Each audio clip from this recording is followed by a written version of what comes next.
Hello everybody. In this video I am going to discuss one of your final paper possibilities, which is the information grounds paper, and that's option one. So first I just want to, in case you are not aware, there are several due dates and they're all listed on Canvas as well as on the schedule of readings and assignments. So first, the instructions are quite detailed and complete, and I don't want to just reiterate what is in them, but obviously I will need to do some repetition. Personally, I always find that sometimes it takes me encountering something three times, at least, before it actually sinks in. So I think there is definitely benefit to talking with you about this in a different way. Okay, so the objectives of the assignment are to understand the information behavior that occurs in information grounds, to apply the theories and or models of information behavior to a real-world information grounds setting, and to link information theory to professional practice. Now, I want to stress that the behavior in one information ground might be vastly different from the behavior in another, so you shouldn't be too concerned that you are observing something that seems like it might fit.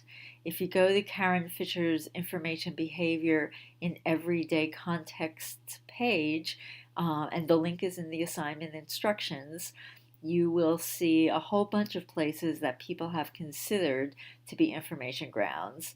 So even though she has written about particular places in her research, they are not the only places that exist. You'll see on the list such diverse places as buses, bus stops, beaches, elevators, etc. Really, the idea of information grounds is less about the place, although there does have to be some kind of a place, even if it's an online place. But it's primarily about the information that's exchanged among people, even though they may not be in a particular place specifically to get information. So if you work in an office, the break room, the main office, or the kitchen could qualify. And it's really about places where people get together. If you go to a story hour at the library or even hang out in the park where people meet and talk, these are information grounds. If you have any doubts about a place that you're thinking about, please contact me and we can talk about it. So part of the assignment is to fill out the information grounds observation checklist, which is uploaded to Canvas underneath the assignment. The list has a bunch of observation points that you should fill in as you are observing your information ground. You can make up your own checklist if you want, particularly if your information ground has aspects that are not on the list, but this should serve all your needs. So the purpose of the checklist is for you to be able to remember and note things as you observe. I don't want you to hand it in. It's only a note-taking device that will help you as you write your paper.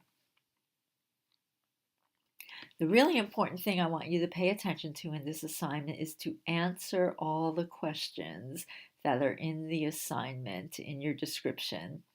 If things are missing, you may lose points. And with the aid of the checklist and careful attention to the assignment's questions, you should be able to present a rich account of the information ground you have observed.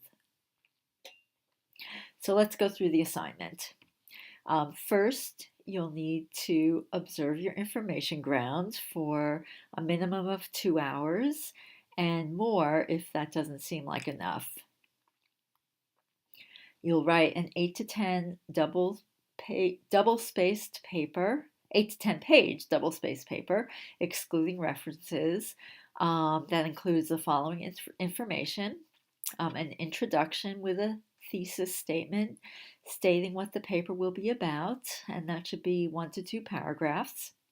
an explanation of information grounds in general, which describes what information grounds are, citing the literature that we've read in class.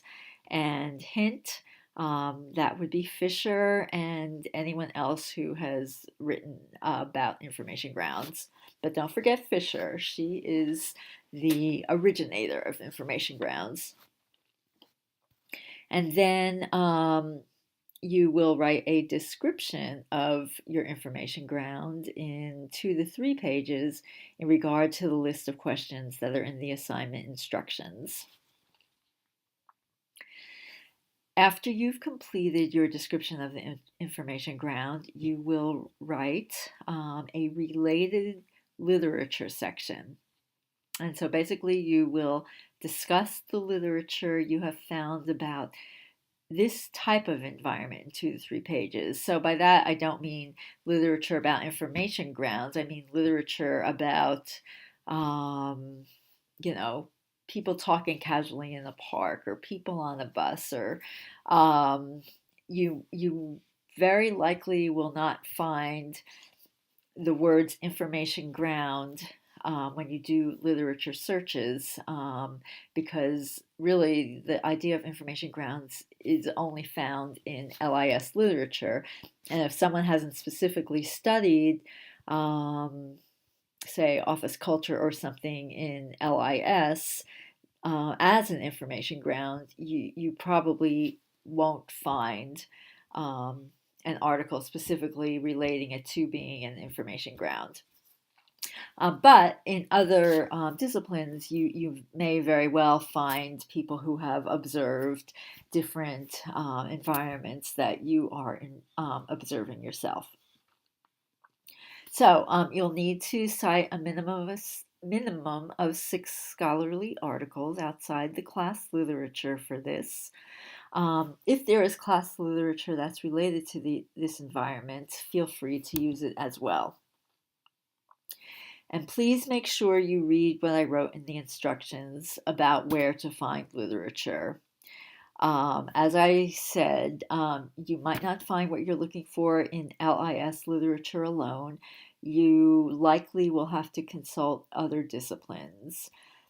And also, as I said, you will find little that uses information grounds as keywords, as this is a term that's not used in other disciplines. In your related literature section, organize your discussion thematically by topics and the questions you address rather than by the source of your information. If you want examples, the articles in the Journal of Information Science and Technology, or JSIST, are written in this style, as are many of the articles we've read for class. So, for example, if your information ground was a book group, you might say something like, Jones stated that the people who usually come to book groups are people who are looking for social interaction. On the other hand, Smith noted that those who attend book groups do so because they want intellectual stimulation. In terms of the types of discussions that occur in these groups, Jones observed that most people did not actually read the books, which made the discussions rather shallow. But Smith's observations differed in that he noted that the discussions were very intense and the participants were really passionate about what they were reading. So, as you can see, well, you'll need to see this in the written text of this video. Each paragraph deals with a different aspect of the topic rather than having a paragraph for each researcher. So the first paragraph was about the people who came to book groups, and the second paragraph was about whether they read the books and what the discussions were like. So I hope that makes sense, but certainly contact me if it doesn't. So in this section also, you will analyze the research, comparing what different researchers say, including but not limited to areas of consensus. Where do researchers agree, broadly or specifically, on the information behavior of your group? Where do they disagree? And then after this, you will write a discussion in 2 to 3 pages that analyzes the information ground in relation to the literature we've read in class about information grounds, as well as the additional literature that you have used to research your group. So some things to consider. What about your observed site makes it an information ground per the literature we read in class? And how does your information ground represent or not represent the literature about this type of environment that you reviewed for the paper? So, for example, if you observed a coffee shop, how does your coffee shop compare with the literature you've read about coffee shops? And then, how can this group be studied beyond basic observations? What else could you do to learn more about the information ground of this environment? And then last, provide a 1 to 2 paragraph summary, a conclusion of the information you presented in the paper. And make sure all references are in Chicago author date style. Please protect the anonymity of the members and location of your group. I don't need to know anyone's names or the name of the actual place you're observing. All you need to use are generic terms such as the public library in my town. And you can make up names for any people if you even happen to know their names. And then part 2 of this assignment is sharing your information ground in Canvas. So basically there will be a discussion section for you to share a slideshow of 8 to 10 slides with text explaining the slides and a response to 2 of your classmates about their postings. And include in your slides the people who frequent the information ground, the physical setting, the types of information shared, how information incidents are created, played out, and concluded. And the slides, I mean, they can be PowerPoint, but they could be a Prezi or they could be a PDF. That's in and of itself not important, just that you cover the information that I have specified. And so that's really it. I just really want to stress that you read the instructions carefully because everything you might have questions about is in the instructions. And I also want to stress that the idea of doing the first draft is for it to be a complete document. So I'm not looking for half a document, and I'm looking for a document that potentially could be your final paper with few revisions. So the closer you are to having a final paper with the first version, the less you will have to do afterwards. Okay, so contact me if you have any questions. And that's it.